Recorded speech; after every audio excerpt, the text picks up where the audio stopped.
ఒక different characteristics ఉన్నాయి. మొదటి వాళ్ళు హిందీ ఇంపోజ్ చేయాలనుకున్నారు, వాళ్ళు one nation one religion one caste one language అంటున్నారు. దీనికి వ్యతిరేకంగా లింగం యాదవ్ గారు డిస్కషన్ చేద్దాం, ప్రతి అంశాన్ని తీసుకుందాం.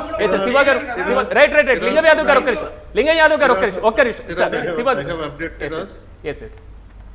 తమిళనాడులో అత్యంత ఆశ్చర్యకరంగా వస్తుంది. ప్రతి నాయకుడు, పెద్ద నాయకులు అందరూ వెనకంజలో ఉన్నారు. స్టాలిన్, ఉదయనిధి స్టాలిన్ ఇద్దరు వెనకంజలో ఉన్నారు. అన్నాడీఎంకే అధినేత ఈపీఎస్ ఎడప్పడి పళనిస్వామి వెనకంజలో ఉన్నారు. మాజీ ముఖ్యమంత్రి పన్నీర్ సెల్వం కూడా వెనకంజలోనే ఉన్నారు. ప్రదీప్ గుప్తా ఏదైతే చెప్పాడో పెద్ద నాయకులు టీవీతో పోటీ ఎదుర్కొంటున్నారని, అది ఇక్కడ కనిపిస్తుంది. స్టాలిన్ ఇంతవరకు ఉన్నారు, మళ్ళీ ఫైనల్ ఏమైతే ఇప్పుడు జరుగుతున్న రౌండ్ లో బహుశా ఇది మొదటి రౌండ్. ఇది మన ఓట్లలో పోస్టల్ తర్వాత జరిగిన రెగ్యులర్ ఓట్లలో, ఈవీఎం ఓట్లలో ఫస్ట్ రౌండ్ అనుకుంటాను. స్టాలిన్, ఉదయనిధి, ఎడప్పడి పళనిస్వామి, పన్నీర్ సెల్వం నలుగురు వెనకంజలో ఉన్నారు. విజయ్ 2 చోట్ల నుంచి ముందంజలో ఉన్నారు. ఇది అత్యంత ఆశ్చర్యకరం. నాకు పంజాబ్ ఎన్నికలు గుర్తుకొస్తుంది. పంజాబ్ లో ఆప్ పార్టీ స్వీప్ చేసింది. అటు శిరోమణి అకాలీ దళ్, తర్వాత బీజేపీ, కాంగ్రెస్ పెద్ద నాయకులందరూ చిత్తు ఓడిపోయారు. అలాంటి రిజల్ట్ ఏమైనా పునరావృతం కాబోతుందా తమిళనాడులో? అలాంటి దిశగా ఈ ఫలితాలు వెళ్ళబోతున్నాయి, చూడాల్సి వస్తుంది. Keep watching. Tamil Nadu most happening ఇప్పుడు, దాన్ని చూస్తా ఉండండి సిరాజ్. షూర్.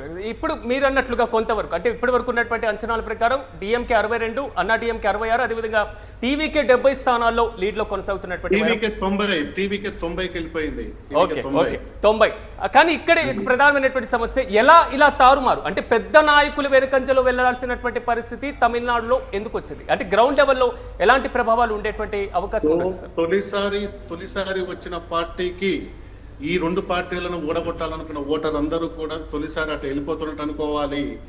తర్వాత వీళ్ళని ఇప్పుడు స్టాలిన్ ఎవరు ఓడగొట్టగలరు? అన్నాడీఎంకే కాదు, విజయ్ కేస్తున్నట్టు అనుకోవాలి. ఆల్మోస్ట్ 30-40 ఏళ్ళుగా ఉన్న నాయకత్వానికి వ్యతిరేకంగా ఓటింగ్ జరిగినట్టుగా దీన్ని భావించాలి. క్యాండిడేట్ ఎవరు సంబంధం లేదా, క్యాండిడేట్ పెద్ద క్యాండిడేట్, పేరున్నోడా డబ్బులున్నోడా కాదు, పెద్ద నాయకుడిని ఓడించగలిగిన యంగ్ జనరేషన్ లీడర్షిప్ కి ఓట్లు వేస్తున్నట్టుగా చూడాలి. ఇది అయితే మళ్ళీ మన వీక్షకులకు చెప్పాలి, ఈ ఫలితం మొదటి రౌండ్ తర్వాత దాదాపు 20 రౌండ్ల వరకు ఉంటుంది. ఆ 20 రౌండ్లు ఇది ఉంటుందో, ఈ పరిస్థితి నిలబడుతుందో లేదో చూడాలి. ఇంకోటి కూడా ఉంది, అందరు కూడా చెన్నైలో టీవీకే పార్టీకి ఎక్కువ సీట్లు వస్తాయనుకుంటున్నారు, కానీ చెన్నైలో అంత రావట్లేదు, మిగిలిన చోట్ల ఎక్కువ వస్తుంది. కాబట్టి చాలా మిక్సింగ్ గా వస్తా ఉంది. సో ఇదే అత్యంత నిజంగా ఈ ఎన్నికల్లో అత్యంత యాంగ్జైటీ కలిగించేది, ఉత్కంఠ కలిగిస్తుంది తమిళనాడు ఎన్నికలు సిరాజ్. సో ఖచ్చితంగా సార్. కానీ ఇక్కడ ఒక ప్రధానమైనటువంటి ప్రశ్న, ఒకప్పుడు కరుణానిధి, దాని తర్వాత జరిగినటువంటి జయలలిత, అంటే ఈ కొత్త తరం తర్వాత వారి వంశాన్ని కూడా ఇప్పుడు తమిళనాడు ప్రజలు మార్చేయదలుచుకున్నారా? ఒక కొత్త లీడర్షిప్ కి పట్టం కట్టాలి అనేటువంటి ఆలోచన చేస్తారా? నిజంగా గ్రౌండ్ లెవెల్లో అలాంటి ఆలోచన ఉండొచ్చు. రిజల్ట్ కంక్లూడ్ అయితే విజయ్ సొంతగా గవర్నమెంట్ ఏర్పాటు చేయలేకపోయినా, కానీ అర్థం ఒకవేళ అతను సొంతంగా ఇప్పుడు చూస్తే హంగులు వెళ్తుంది, కానీ దాని అర్థం ప్రత్యామ్నాయాన్ని కోరుకుంటున్నారు. ఈ 2 పార్టీలు కాదు, ప్రత్యామ్నాయ పార్టీ కావాలని కోరుకుంటున్నట్టుగా చూడాలి.